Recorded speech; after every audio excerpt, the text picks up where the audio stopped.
Bismillahirrahmanirrahim. Assalamualaikum warahmatullahi wabarakatuh.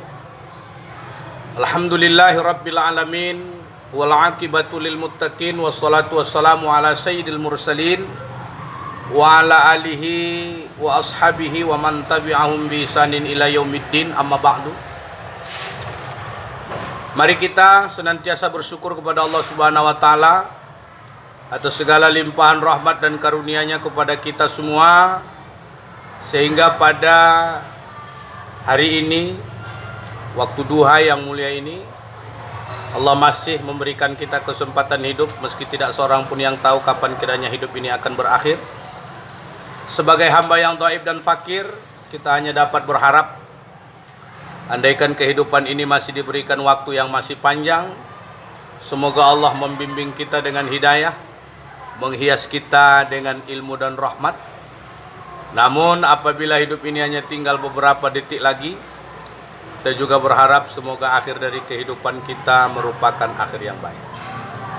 Selanjutnya, selawat berangkaikan salam kita hadiahkan kepada baginda Rasulullah sallallahu alaihi wasallam. Mudah-mudahan insyaallah kita semua mendapatkan syafaat di hari kemudian kelak nanti. Pemirsa, kaum muslimin dan muslimat dimanapun berada yang saya hormati, di dalam kehidupan kita sebagai hamba Allah, salah satu tugas yang paling utama adalah untuk melaksanakan ibadah, melakukan pengabdian kepada Allah Subhanahu wa taala, sebagaimana yang Allah katakan, wa ma khalaqtul jinna wal insa illa liya'budun, dan tidaklah kuciptakan jin dan manusia melainkan hanya untuk beribadah kepadaku, kata Allah. Dan tentunya sebagai manusia awam, kita pasti berharap di setiap amal ibadah yang kita lakukan, kita ingin mendapatkan balasan kebaikan dari Allah. Namun satu hal yang juga harus kita mengerti, bahwa di antara sekelompok orang-orang yang beribadah kepada Allah, kata Rasul, mereka ada yang dalam keadaan bangkrut, mereka dalam keadaan muflis, mereka beramal, beribadah, tetapi tidak mendapatkan apa-apa. Apa faktor yang menyebabkan ini, saudara-saudaraku kaum muslimin dimanapun yang berada? Kata Rasulullah, sittatul asya tuhbitul a'mal. Ada 6 perkara yang dapat merusak amal ibadah manusia, sehingga sholatnya tidak mendapatkan catatan kebaikan, puasanya tidak mendapat catatan kebaikan. Kenapa ini terjadi? Ini yang dikatakan Rasul 6 perkara. Yang pertama, istaghalu bi'uyubil khalqi. Orang yang hanya suka mencari-cari kekurangan orang lain, mencari-cari kelemahan orang lain, sehingga pernah juga dikatakan oleh Rasulullah, beruntunglah umatku yang mereka sibuk dengan kekurangannya, sehingga tidak punya waktu untuk melihat kekurangan orang lain. Ketahuilah wahai saudara-saudaraku yang berbahagia, andaikan kita sibuk dengan aib orang lain, sibuk dengan kekurangan orang lain, ingatlah, cepat atau lambat Allah Subhanahu wa taala akan membukakan aib kita di tengah-tengah kehidupan dunia yang fana.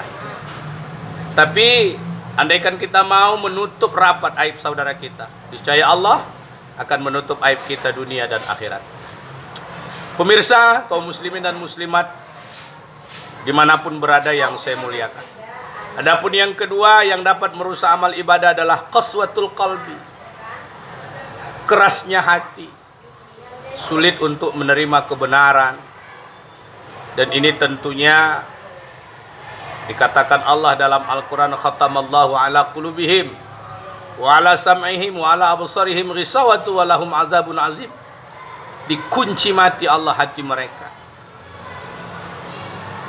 pendengaran mereka, penglihatan mereka. Sungguhnya bagi mereka itu adalah azab yang sangat pedih.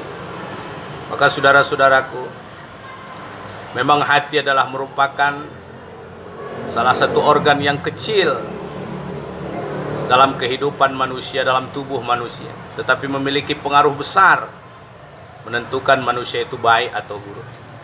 Maka dari itu, mari kita pelihara hati kita, jangan biarkan hati kita keras, dengan memakan sesuatu yang haram. Jangan biarkan hati kita keras dengan kecenderungan ingin berdebat, hanya ingin menguji orang lain. Ketika diberikan kepadanya satu kelebihan, lalu dengan kelebihan-kelebihan ilmu itu, lalu seseorang menjadi lupa diri, sehingga ia ingin menunjukkan bahwa dialah orang yang paling pintar dalam kehidupan. Dia ingin menunjukkan bahwa dialah yang paling berwawasan. Ingat, hati yang keras akan membawa keburukan kepada kita. Tapi mari kita melembutkan hati kita dengan memperbanyak zikir kepada Allah. Ala bi zikrillahi tatmainnul qulub. Hanya dengan mengingat Allah hati kamu akan menjadi tenteram. Saudara-saudara kaum muslimin dan muslimat dimanapun berada, yang ketiga yang dapat merusak amal ibadah, yuhibbud dunia, orang yang senantiasa mencintai dunia. Dunia adalah prioritas kehidupannya sehingga dia tanpa sadar melupakan akhirat. Padahal dunia ini sesuatu yang fana, dan kita tidak terlalu memburu dunia. Karena apabila kita mengejar dunia, sebenarnya dunia itu tidak akan kita dapat. Andaikan dapat, dunia itu tidak akan banyak. Andaikan banyak, kita tidak akan pernah merasa puas. Andaikan saat itu kita merasa puas, dunia tidak akan pernah abadi. Maka apapun yang melekat pada dunia juga tidak akan pernah abadi.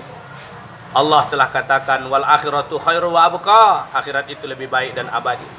Mari kita mengejar sesuatu yang abadi, dan jangan kita mengejar sesuatu yang akan binasa dalam kehidupan kita.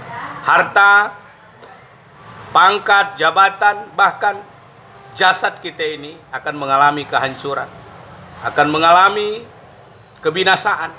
Maka dari itu, mari kita di samping berikhtiar untuk urusan dunia, tapi mari kita maksimalkan untuk ikhtiar dalam urusan ukhrawi, agar amal ibadah kita mendapatkan kebaikan di sisi Allah Subhanahu wa Ta'ala. Hadirin, para pendengar dimanapun berada, adapun yang keempat yang dapat merusak amal ibadah, qillatul haya, sedikit sudah rasa malu. Sehingga hari ini kita sudah tidak lagi merasa malu ketika kita tidak beribadah kepada Allah. Kita tidak lagi merasa malu ketika kita melakukan maksiat kepada Allah. Bahkan kita tidak malu lagi untuk tidak memperlihatkan atribut kita sebagai seorang muslim dan muslimah. Maka dari itu, mari kita tumbuhkan sikap malu, karena ada satu ungkapan al-haya'u minal iman. Malu itu adalah bahagian daripada iman. Adapun yang kelima yang dapat merusak amal ibadah, taulal amal, yaitu panjang angan-angan. Maka hiduplah sesuai dengan kenyataan, jangan hidup sesuai dengan keinginan. Karena keinginanmu tidak selamanya akan menjadi sebuah kenyataan. Al-insanu mudabbir wallahu muqaddir. Manusia hanya bisa berencana, Allah yang maha menentukan. Maka terimalah apa yang menjadi ketentuan Allah. Karena tidak ada yang terjadi di permukaan dunia ini selain daripada ketentuan Allah. Dan ingat, dan setiap ketentuan Allah itulah yang baik untuk kita rasakan, itulah yang baik untuk kita jalani. Dan sesungguhnya Allah lebih tahu apa yang terbaik untuk kita.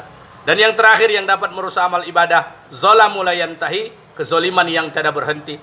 Marilah kita jadikan hidup ini untuk tidak menzolimi orang lain, tetapi jadilah hidup ini bermanfaat. Sebagaimana dikatakan khairun nas ampauhum linnas, sebaik-baik manusia adalah manusia yang bisa memberikan manfaat.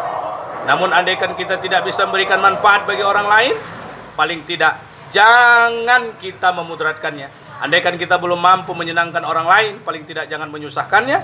Andaikan kita belum bisa berbuat baik pada orang lain, paling tidak jangan menjahatinya. Barangkali inilah mungkin kajian subuh, kajian duha kita pada kesempatan yang berbahagia ini. Semoga Allah senantiasa melindungi kita, membimbing kita dengan hidayah, menghias kita dengan ilmu dan rahmat, agar kiranya hidup ini lebih terarah dan akan terasa bermanfaat di tengah-tengah kehidupan ini. Dan jangan lupa tetap dukung channel ini di Kultum Duha, agar kiranya kami tetap dapat berbagi untuk memberikan informasi-informasi, pengetahuan-pengetahuan yang sedikit, walaupun keilmuan kita keterbatasan diberikan Allah, tapi paling tidak dengan ilmu yang sedikit kita bisa berbagi informasi untuk menata hidup ini yang lebih baik. Saya akhiri, assalamualaikum warahmatullahi wabarakatuh.